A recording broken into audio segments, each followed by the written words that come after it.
fancy seeing you here. Welcome to the channel. Thank you so much for joining me. I really do appreciate it. If you enjoyed today's video, please do leave it a like and subscribe if you want to help support me and my channel. Thank you so much. So today we will be talking about Tanacon and how it was a chaotic mess that led to thousands of people getting heat stroke and not even seeing Tana at any point at all.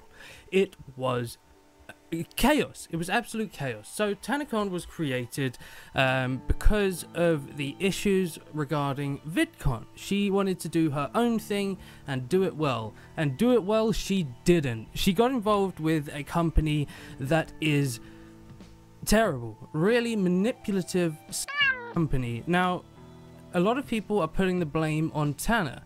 And to be honest, in this situation, I don't think it's entirely her fault at all. I really don't. I think it's mainly to do with the company she's involved with called Good Times, and we'll get into that in today's video. So I hope you guys enjoyed the Ultimate Custom Night video. I really do enjoy that game. I think it's a pretty cool idea, but for those of you that are not into gaming, I'm going to be trying to get back into my routine, but I'm going to say I'm trying to as opposed to I'm going to, because things are still tough at the minute. Of course, things are very difficult, but I'm going to do my best to get as much content out as I can.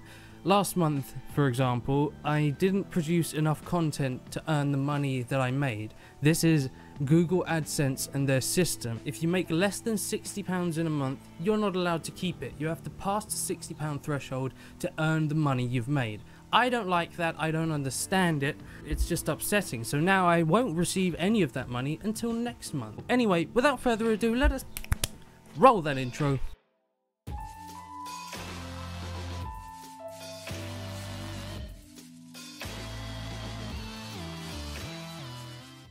So guys, this is a big situation with many layers to it and a lot of people pointing fingers. So we're going to get down to the bottom of what really happened with Tanacon, why it was such a disaster, and we're going to be looking down some shady back alleys that involve Good Time and the horrendous company that Tana got involved with to produce Tanacon. So Tanacon was created because Tana was disappointed in Vidcon. Apparently Vidcon literally banned Tana from attending the event, so there were problems with that. In response to this, Tana thought, you know what, I'm going to put on my own event and I'm going to be all inclusive, everyone can get involved, it's going to be great, etc, etc.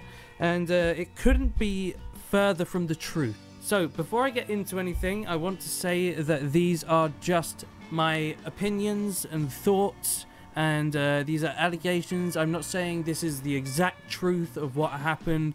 Please don't sue me. I know Good Times has responded with legal action with people before, so please don't sue me. These are just thoughts, ideas, theories, if you will. So, let's get into this. Now, Tana herself, how much is she to blame? Now, I think there is a lot of blame that we need to be putting on her because, after all, she is the one that got involved with this company. She is the one that made a lot of these decisions. She is the one that backed out and didn't know how to handle the situation. Now, I've been quite stern with Tana before in several videos, being upset with how she acts online and how much of a bad influence she is. But I will say this, I think she is a troubled person. I think she's a troubled and damaged person. So I can't be too aggressive towards her because at the end of the day, I'm sure she just wanted to put on a nice event. But she got involved with Michael Weist and Good Times. Now, this company is shady. Shady, shady, shady. Let's take a look at one instance of Good Times being as shady as possible. There is someone named Devin, and he got involved with Good Times himself. Michael Weist and Good Times promised Devin that he would get a room and transportation for free, but not a flight. So they would get the accommodation, etc, etc. And this is for Digitour. And then on November 15th, I was confirmed that I was gonna have my room and my transportation paid for. I was told that I only had to pay for my plane ticket, but I was totally, completely fine with that. All he had to do was promote the event. So he promoted the hell out of it. He promoted left, right, and center. Suddenly, they emailed Devin saying that they won't pay for his room anymore. Wow. Thanks, Good Times. You're so kind. wicked stuff. Then on December 17th, which is over a month afterwards, I received an email telling me that I had to pay for my hotel room full price, that I had to pay for my transportation full price. Now, Good Times has used Devin in this situation.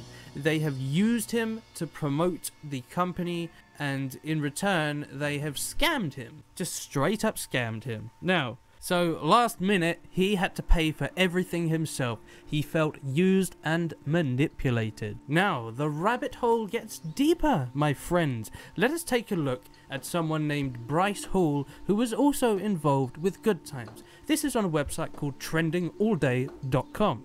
The title is Bryce Hall accuses manager of assault. What the actual hell is going on with Mikey Barone and Bryce Hall? So, if we look down here, now, Bryce's Twitter account was hacked at the exact time that he put out information about Good Times and his experience with them. If we take a look down here, one tweet says, "Not accusing any particular person on hacking me, but you'd think the hacker would have been smart enough to not use their own business email." My God, Michael, what are you up to? Now, this is where things get dark and weird. In a since deleted tweet, Bryce said, "Managers who touch their clients in ways they don't want to be touched hide the truth by hacking their Twitter accounts." Oh my God. I wish I could tell you guys everything. I'm thinking of making a YouTube video explaining everything, but I think it would get too emotional. What is going on here? Wowie, wowie, wowie. So, this is the company and the person that Tana has got involved with for Tanacon. Again, this is why I can't be too aggressive towards Tana, because this is insane. This is really bad. So, this is the dark truth behind the company that Tana has been working with. And it's now no surprise that when Tana put on the event, the building was a hallway and one room. Which led to, of course, thousands and thousands of people being stuck waiting outside getting sunburned. So here we have Michael Weist saying, "This past week there have been several false, defamatory and vile accusations about me made via social media. Although these horrible statements were made by those who I worked closely with over the past few years, legal action must be taken to prevent further harm. I regret the negativity that has ensued and hope that this will be resolved in the near future." So I say this again, these are claims, these are opinions and thoughts. I'm not saying this is exactly the truth of what happened, but it doesn't look good, does it, Michael? It really doesn't. Bryce then follows up by saying, "Why would I do that? Why would I make such a cruel thing up?" This is awfully worrying. Now, moving on to Tana herself, she needs to take some of this blame. It was said that the event hall where Tanacon was taking place could only hold a maximum of 1,000 people. Now, this is ridiculous because there were around 4,000 tickets sold. The hotel ballrooms where the event was scheduled could hold a maximum of 1,000 people. Tanacon had sold 4,000 tickets. So again, this is a complete scam. Tickets are being sold for an event that you literally are unable to attend. This is terrible. This is really bad. Tana has to take some of this blame because she had to have known this. How can you not know such blatant facts like this? This is your event. You need to take control of it. And now, after this, as we've seen in the past, her apologies are quite often very manipulative. When she spoke about the N-word and her use of it, she said she didn't realize the offensive side to it. And it's like, come on, how stupid do you think people are? And in this instance, she is doing similar manipulative tactics, such as crying her eyes out non-stop. Shane clearly looks like he can't be bothered with this anymore. And she's put up some ridiculous messages on Twitter. Let's take a look at some. "Today was the first day I woke up not wanting to die. Ready to come back stronger than ever.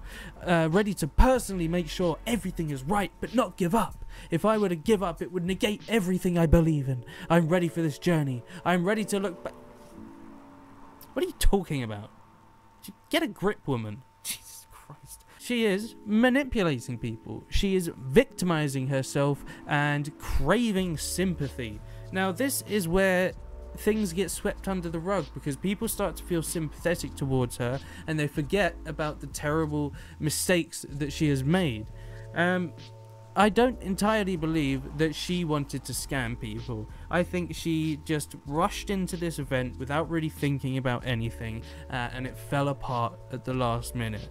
So I hope that Tana wouldn't do things like this in the future. I hope she can learn from these mistakes and move on. But now we can see that Good Times is a large part to blame for this. But there are just such simple things that Tana could have changed to make this a completely different experience.